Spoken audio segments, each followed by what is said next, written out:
അങ്ങനെ നമ്മുടെ മാർവെലിന്റെ കാത്തിരുന്ന ഒരു പടം എത്തിയ ഒരു അത്യാവശ്യം കുറേയായി മാർവെലിന്റെ പടങ്ങളൊന്നും ഞാൻ അങ്ങനെ മിസ് ചെയ്യാറുണ്ട്. കാരണം ഒരു വലിയ സുഖം ഉണ്ടായിരുന്നില്ല. സോ അതിനൊരു സോൾവ് ആക്കുന്ന രീതിയിലുള്ള ഒരു കിടിലം പടം സ്പൈഡർമാൻ ബ്രാൻഡ് ന്യൂ ഡേ എന്ന് പറയുന്ന സിനിമ കണ്ടു.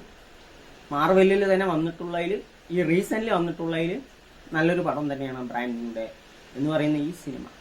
നമുക്കറിയാം ലാസ്റ്റ് മൂവി സ്പൈഡർമാന്റെ സിനിമ, അതിന് ശേഷം നടക്കുന്ന കാര്യങ്ങൾ കൂടുതലും ഇമോഷണലി സ്പൈഡർമാൻ എന്നതിനേക്കാൾ ഉപരി പീറ്റർ പാർക്കർ എന്ന വ്യക്തിയുടെ ജീവിതം അല്ലെങ്കിൽ പുള്ളിയുടെ ഇമോഷണൽ സൈഡ് കൂടുതലായി കാണിച്ചുകൊണ്ട് ഉള്ള ഒരു സിനിമയാണ് ഈ ബ്രാൻഡ് ന്യൂ ഡേ എന്ന് പറയുന്ന സ്പൈഡർമാന്റെ സിനിമ. അതായത് നമുക്കറിയാം മറ്റേ മെമ്മറീസ് ഒക്കെ പുള്ളി മായ്ച്ചു കളഞ്ഞത് കൊണ്ട് തന്നെ MJ ആണെങ്കിലും നെഡ് ആണെങ്കിലും തന്റെ ജീവിതത്തിലില്ല.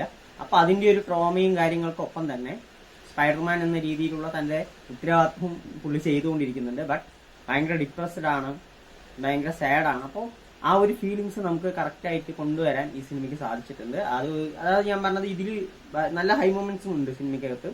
നല്ല കിടിലൻ VFX ആണ്, 3D അടിപൊളിയായിട്ടുണ്ട്. എല്ലാം ടെക്നിക്കൽ സൈഡൊക്കെ ബ്രില്യൻ്റ് തന്നെയാണ്. ഈ സിനിമയുടെ പോകുന്ന കുറെ നല്ല ഹൈ മൊമെന്റ്സ് ഒക്കെ സമ്മാനിച്ച് നല്ല തിയേറ്റർ എക്സ്പീരിയൻസ് ചെയ്യാൻ പറ്റുന്ന സിനിമ തന്നെയാണ്. പക്ഷെ ഞാൻ പറഞ്ഞ പോലെ കൂടുതലും ഇമോഷണൽ ആയിട്ടുള്ള കാര്യങ്ങളാണ് പറഞ്ഞു പോകുന്നത്. ഇതിന്റെ ആ ഒരു അതിനുശേഷം പുള്ളിയുടെ അത് ഉണ്ടാകുന്നത്. ആൻഡ് സ്പൈഡർമാൻ എന്ന് പറയുന്നത് നമ്മൾ ഇതുവരെ കണ്ടത് ടോം ഹോളണ്ടിന്റെ ഒരു കുട്ടിത്തം നിറഞ്ഞൊരു സ്പൈഡർമാൻ ആണ്, ഒരു ഇമ്മെച്യൂർഡ് ആയിട്ടുള്ളത്. ഇവിടെയാണെങ്കിൽ കംപ്ലീറ്റ്ലി മെച്യൂർഡ് ആയിട്ട് നമുക്ക് കാണാൻ പറ്റും. അത് ടോം ഹോളണ്ടിന്റെ നടനിലും നമുക്ക് കാണാൻ പറ്റും. പുള്ളിയുടെ ഒരു പെർഫോമൻസ് സൈഡും നമുക്ക് ഇതിൽ കാണാൻ പറ്റും. ഞാൻ പറഞ്ഞ പോലെ ഇമോഷണൽ സൈഡ് ഉള്ളതുകൊണ്ട് തന്നെ പുള്ളിയുടെ ഒരു നല്ലൊരു പെർഫോമൻസ് സൈഡ് കൂടെ കാണാൻ പറ്റും. ഈ മാർവൽ സിനിമകൾ അധികം കാണാത്തവർക്ക് പോലും എൻജോയ് ചെയ്യാൻ പറ്റും. കാരണം അങ്ങനെ അധികം ഒരു മറ്റു സിനിമകളിൽ നിന്ന് റെഫറൻസോ കാര്യങ്ങളോ ഒക്കെ വളരെ കുറവാണ് ഈ സിനിമയ്ക്കകത്തുള്ളത്.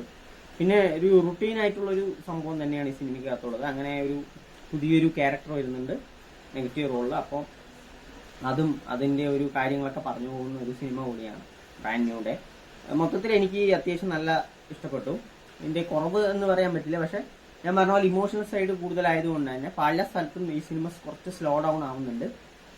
അത് ഈ സിനിമ അത് ഫോക്കസ് ചെയ്തുകൊണ്ടാ തന്നെ ആയിരിക്കാം. പക്ഷെ അത് ചെറുതായിട്ടെങ്കിലും നമ്മളെ ഒരു ലാഗ് ഏൽപ്പിക്കുന്നുണ്ട്, ചെറുതായിട്ടെങ്കിലും. പിന്നെ നമ്മുടെ മാർവൽ സിനിമയിലെ ഏറ്റവും വലിയ ഗൂസ് ബംസ് വരുന്ന ഒരു സാധനമാണ് post credit scene.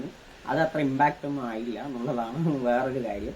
Sorry, spoiler ആണെന്ന് എനിക്കറിയാം. പക്ഷെ അത് എനിക്ക് ഭയങ്കര ഇതായിപ്പോയി. ഞാൻ എന്തോ പ്രതീക്ഷിച്ചു കുറച്ച്. കാരണം നമുക്കറിയാം ഡിസംബറിൽ ഡൂംസ് ഡേ വരുന്നുണ്ട്. അപ്പൊ അതിന് മുന്നോടിയായിട്ട് വല്ലതും പ്രതീക്ഷിക്കാമല്ലോ. അങ്ങനെ ഈ സിനിമ ഞാൻ കണ്ടു. ഞാൻ പറയുകയാണെങ്കിൽ നല്ല തിയേറ്റർ എക്സ്പീരിയൻസ് ചെയ്യാൻ പറ്റുന്ന തിയേറ്ററിൽ പോയി കാണുക. VFXും 3D എഫക്ട്സ് ഒക്കെ അടിപൊളിയായിട്ടുണ്ട്. കൂടുതലും ഹൈ മൊമെന്റ്സും ഉണ്ട് സിനിമയ്ക്കകത്ത്. എനിക്ക് ക്ലൈമാക്സിലെ ഫൈറ്റ് സീക്വൻസ് ഒക്കെ അടിപൊളിയായിട്ട് ഇഷ്ടപ്പെട്ടു.